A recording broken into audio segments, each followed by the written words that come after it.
कहाँ गए 20 करोड़ रोजगार? क्यों नहीं बीजेपी वाले हिसाब दे रहे हैं कि क्यों 60 लाख नौजवान एक परीक्षा में बैठते हैं, वो परीक्षा नहीं संचालित कर पाते? वैसे तो बुलडोजर बाबा बहुत बड़ा उनका प्रशासन चल रहा है, हर जगह बुलडोजर भी जा रहा है, जीरो टॉलरेंस की बात हो रही। बताएं कि आखिर एक भी पेपर लीक वाले जो दोषी हैं उस पर कार्रवाई हो। और जिन महाशय का ये बयान है या जिस महाशय ने बड़ी बड़ी बातें की जी, उनकी स्वयं अपने भाई से नहीं पटती है। वो अपने स्वयं के अपने भाई को नहीं मना पाए अपने पक्ष में। उनके भाई लगातार हमारे चुनाव प्रचार, विजयलाल यादव की, विजयलाल जी आप हैं यहाँ पे, आप कहीं नहीं जा रहे हैं। बिल्कुल, पार्टी ने मुझे उम्मीदवार बना रखा है, ऑलरेडी राष्ट्रीय अध्यक्ष जी ने ही भेजा है, उनके ही इच्छा से मैं आज यहाँ आया हूँ। और उनके लिए अगर जरूरत पड़ेगी तो कभी भी कुर्बानी को बड़ी चीज़ है। बीजेपी के लोगों के पास कोई मुद्दा नहीं बचा है। मुझे शर्म आती है कि बीजेपी के लोग क्या क्या बातें कर रहे हैं। इनके पास कोई मुद्दा नहीं, रोजगार का ये हिसाब नहीं दे रहे हैं, ये स्विस बैंक के पैसे का हिसाब नहीं दे पा रहे हैं, ये किसानों की आमदनी का हिसाब नहीं दे पा रहे हैं, ये डॉलर की वैल्यू का हिसाब नहीं दे पा रहे हैं, ये जो देश में सब कुछ बेच मारे हैं उसका हिसाब नहीं दे पा रहे हैं। तो चाहते ये हैं कि किसी तरह से मुद्दा वहीं जाके रुक जाए।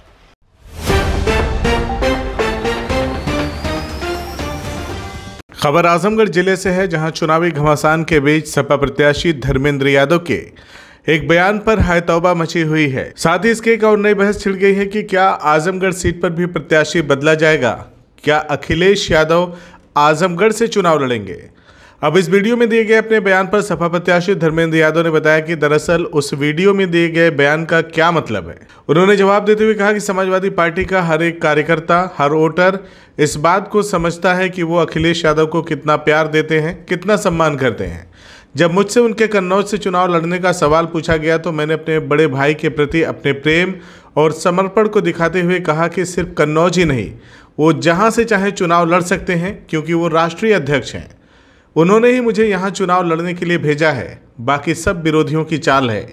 बयान को तोड़ मरोड़ कर पेश किया गया है। उन्होंने कहा कि अब समाजवादी पार्टी के लोग इन सब बातों से घबराने वाले नहीं हैं।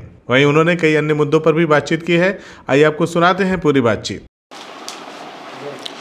हमारे साथ समाजवादी पार्टी के प्रत्याशी धर्मेंद्र यादव जी हैं। इनका एक बयान सोशल मीडिया में वायरल हो रहा है और आजमगढ़ में एक नई कंट्रोवर्सी खड़ी हो गई है कि क्या अखिलेश यादव यहां से चुनाव लड़ने जा रहे हैं, तो फिर धर्मेंद्र यादव आजमगढ़ में क्या कर रहे हैं।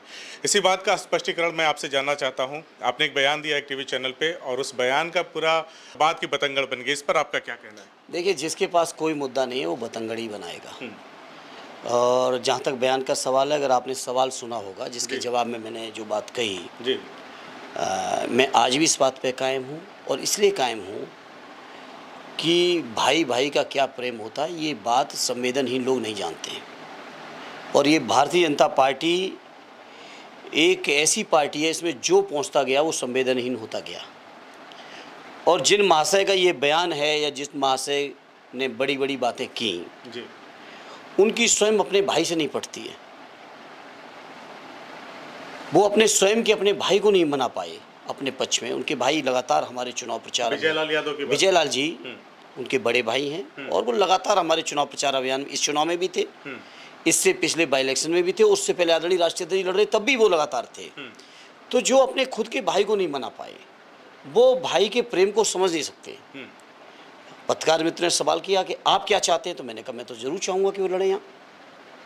ये हमारा आदरणीय राष्ट्रीय अध्यक्ष जी के प्रति, पार्टी के अध्यक्ष के प्रति और परिवार के बड़े भाई के प्रति सम्मान है और वो जीवन पर्यंत रहेगा।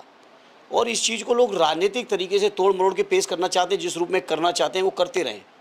हमारा ये अपना प्रेम है, हमारा अपना रिश्ता है, हमारे अपने जज्बात। प्रेम बस वो बात बोली थी, वो है प्रेम बस। प्रेम बस क्या बोले, वो है प्रेम, कोई नई चीज़ नहीं है, ना कभी खत्म होने वाली चीज़ है। उनके सम्मान में आज जरूरत पड़ेगी करेंगे। तो यानी आप हैं यहाँ पे, आप कहीं नहीं जा रहे हैं। बिल्कुल, पार्टी ने मुझे उम्मीदवार बना रखा है, ऑलरेडी राष्ट्रीय अध्यक्ष जी ने ही भेजा है, उनके ही इच्छा से मैं आज यहाँ आया हूँ। और उनके लिए अगर जरूरत पड़ेगी तो कभी भी कुर्बानी को बड़ी चीज़ नहीं है। चुनाव में हिंदू मुसलमान हो गया सर, इस पर क्या कहेंगे? कोई नहीं, बीजेपी के लोगों के पास कोई मुद्दा नहीं बचा है। मुझे शर्म आती है कि बीजेपी के लोग क्या क्या बातें कर रहे हैं।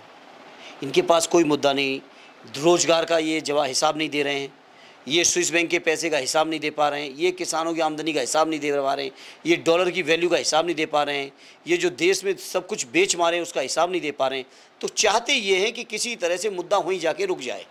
लेकिन इस बार देश का जनमानस इन तमाम मुद्दों से ऊपर उठ के जो मूल समस्याएं हैं उन समस्याओं पे वोट कर रहा है, जो मूल मुद्दे हैं उन मुद्दों पर लोग स्टैंड कर रहे हैं। और सबसे बड़ा मुद्दा लोगों के दिल में है कि संविधान को बचाना है। क्यों नहीं बीजेपी के लोग हिसाब दे रहे हैं? कहाँ गए 20 करोड़ रोजगार? क्यों नहीं बीजेपी वाले हिसाब दे रहे हैं कि क्यों 60 लाख नौजवान एक परीक्षा में बैठते हैं, वो परीक्षा नहीं संचालित कर पाते? वैसे तो बुलडोजर बाबा बहुत बड़ा उनका प्रशासन चल रहा है, हर जगह बुलडोजर भी जा रहा है, जीरो टॉलरेंस की बात हो रही। बताएं कि आखिर के एक भी पेपर लीक वाले जो दोषी हैं उस पर कार्रवाई हुई हो? ये टोटल के टोटल पेपर लीक सरकार की मिली भगत से हैं। तो विपक्षी पार्टियां क्यों नहीं चुनाव आयोग में इसकी शिकायत कर रही हैं? कोई तो नहीं जा रहा है? नहीं, लगातार जा रही पार्टियां।